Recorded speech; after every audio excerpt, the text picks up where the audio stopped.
Good morning, children. Till now, you learned about the different methods of artificial propagation in plants. Okay, what are those artificial methods of propagation you learned? Cuttings, then layering, grafting, tissue culture. You learned. Is it not, children? So, today we are going to learn about the spore formation.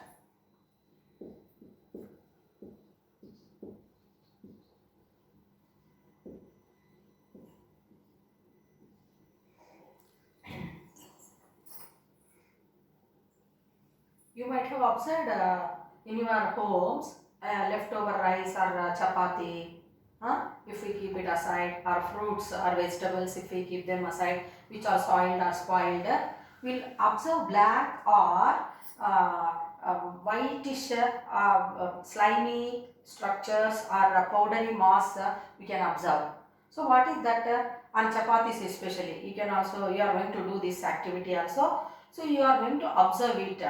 So that if we touch that chapati with the black or grey color, dirty green color patches, if we touch them, the dusty part is going to attach to the fingers. So what is that means? They are nothing but spores. Okay. So you know that the fungi, bacteria are going to reproduce asexually by a method called spore formation. So that we are going to learn. So even other plants, whatever are there, fern plant is there. Is it not, children? So fern plant is also going to reproduce asexually by a method called spore formation. So now here in 8th class also you have done this activity, and this year also for lab activity you are going to learn this. So how that spore formation you are going to make it, and what are your observations that you are going to learn in the activity. So this spores are, what are spores? So spore formation means, that is a sporulation. What does it mean? What does it mean? Production of spores asexually by the fern plant or moss or this fungi members. So now if we observe the bread mold, so it is a mucor. So these are called as sporangia, and we can observe the white hair-like structures, and these are rhizoids. Okay. So these hyphal structures we can observe. For bacteria we are not going to observe. So that is the reason smell we can able to tell. Whereas fungal infections or fungi is responsible for spoiling food, means we can observe the dark color powdery mass on the food grains or food materials. Whereas if bacteria is growing, then it will become slimy or somewhat bad smell, foul smell we can observe. So this fungi can be observed by white hair-like long thread-like structures, which we call them as a hyphae.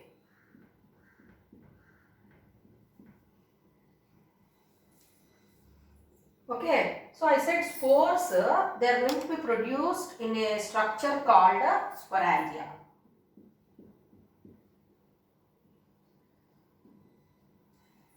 In a structure called sporangia. So what are spores? Please listen, one more question. Spores are very much microscopic, minute, airborne parts or structures in some group of organisms, like fungi you can take. Is it clear to you? Airborne, they are produced in large number, because here they have to get substratum, then only they are going to be reproduced or multiplying the number. So spores are microscopic, airborne and largely produced structures, okay, in fungi and fern plants. Is it clear to you, children? And here favorable conditions also, temperature is needed. What type of temperature? Moist temperature or high temperature if it is there. The spores will they germinate, or moist temperature if it is there, or normal temperature if it is there. So all those are going to make you to understand that spores have to be produced in large number. Is it clear to children? That then only the process of multiplying of that particular species of plant will happen. So this you are going to learn by conducting an activity. Is it clear to children? Then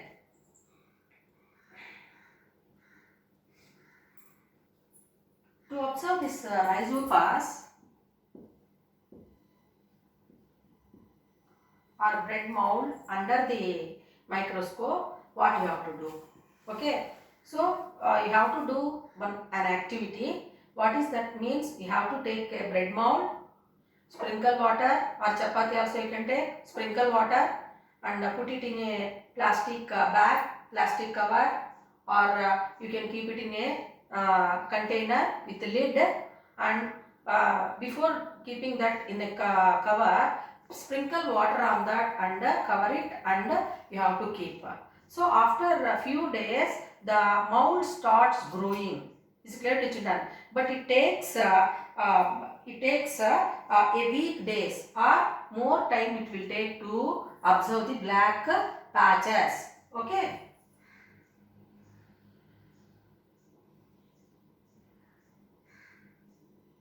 So bread slice.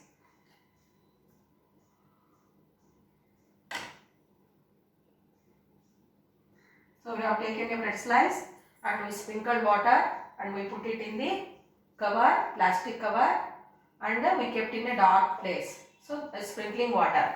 After few days, 2 to 3 days, we can observe little bit patch. But to observe the mold in large number, it takes lot of time. Now what we have to do? Yes, this small bit we have to take wearing gloves. With the help of needle, we have to collect small sample of it from this, and if we have to keep it on a glass slide, and if we observe it under the microscope, we can see the structures like this. Okay, so the knob-like structure which we are observing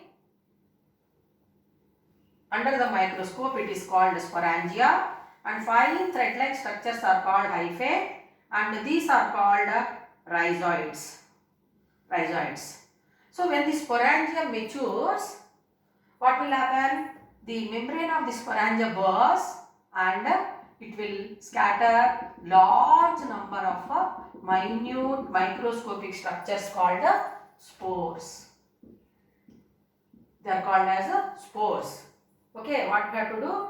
Whatever activity is going to make you to understand. Aim to observe rhizopas or bread mold under the microscope. What are the materials required? Bread sample or chapati. Is it clear to you?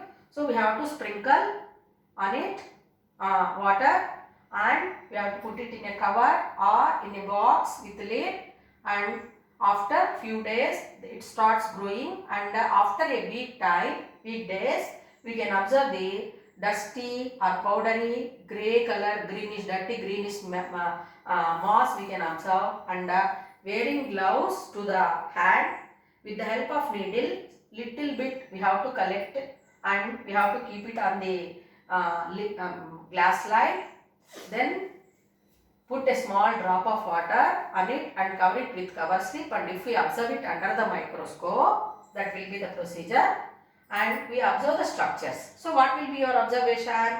You are going to observe fine thread-like structures and a large number of knob-like structures. Okay, under the microscope.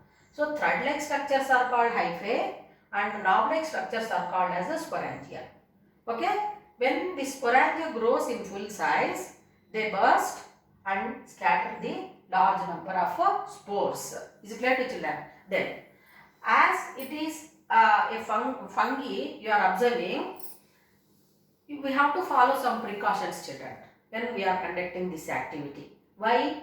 Because sometimes the spores which are produced here may cause allergic conditions or some health problems may lead.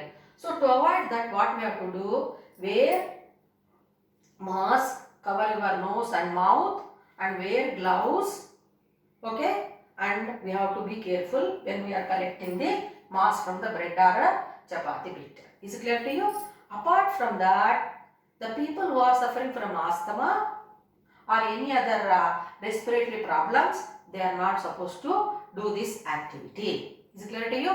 And if they want to observe with the help of teacher, they can observe under the microscope and they can do this activity under the guidance of a teacher. Is it clear to you? I explained you spores are the asexual parts which are helping in multiplying the species of plants. Okay, so till now you learned about the sporangia and bread mold. You have learned. So now I have written here sporophyll. Means what? The fern plants are also fern, which is said to be a non-flowering plant. Non-flowering plant. So this fern plant is also going to reproduce by producing spores. What is the meaning of sporophyll? So the fern leaves with sporangia. If it is there, we call it as a sporophyll. Is it clear to children? Then dorsal side and ventral side of the leaf, if we observe sporophyll, so fern leaves will be there like this.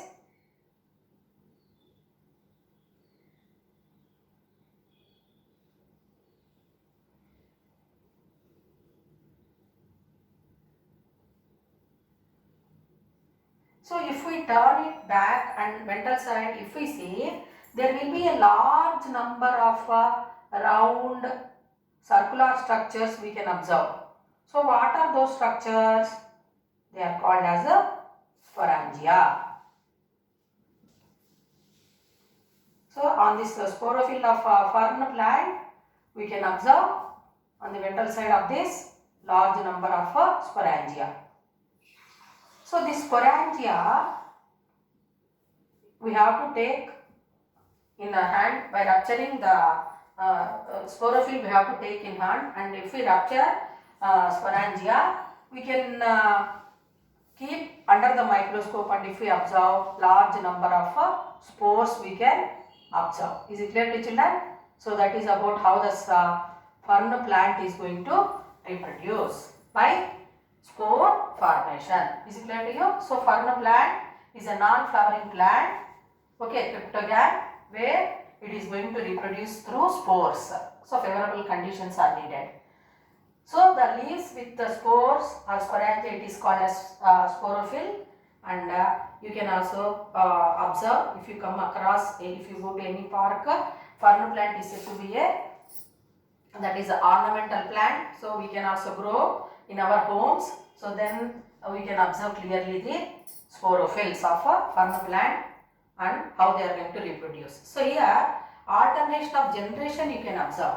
What does it mean? Two phases will be there in the life cycle of fern plant, sporophyte and gametophyte. So sporophyte is followed by gametophyte. What does it mean? The fern plant, whatever we are observing, is said to be a sporophytic plant. So it reproduces asexually by the spores, and when the spores germinate, they are going to give the gametophyte. So it gives, the cycle continues. So both are completed, then only we can observe the fern plant. So that one we call it as a alternation of a generation. Children, what is this I am showing? You can guess it. It is bryophyllum leaf. So here margins, all this. So bryophyllum is going to reproduce by leaf birds, you learn, and these are the margins. In the margins we observe the birds. So here you can see, and when this leaf is come in contact with the soil, it can, again the birds which are arranged in the margins are going to develop as a new individual plants. Dear students, this plant whatever I am showing, it is said to be Podina. It also reproduces by natural vegetative propagation, which we call it as suckers. even chrysanthemum, chamanti we call no children. So that plant also is going to reproduce by natural vegetation, natural vegetative propagation, that is suckers. So here see the stem portion, it is having roots, so it is growing under the soil. But here this portion you can observe vertical. So the plant it is growing under the soil, and at certain place it takes inclined position. Vertical it grows where it develops the roots. So what are those? These are called as roots. So that structure we call it as a sucker. So you can observe here small baby plant also. And when it is detached, when it is separated, it can be grown as a new individual plant. Is it clear to you? Good morning children. Till now you learned about the sporulation and activity also. Tomorrow we will discuss, I have seen some plants also which are going to reproduce natural vegetative propagation. Tomorrow we will discuss sexual reproduction.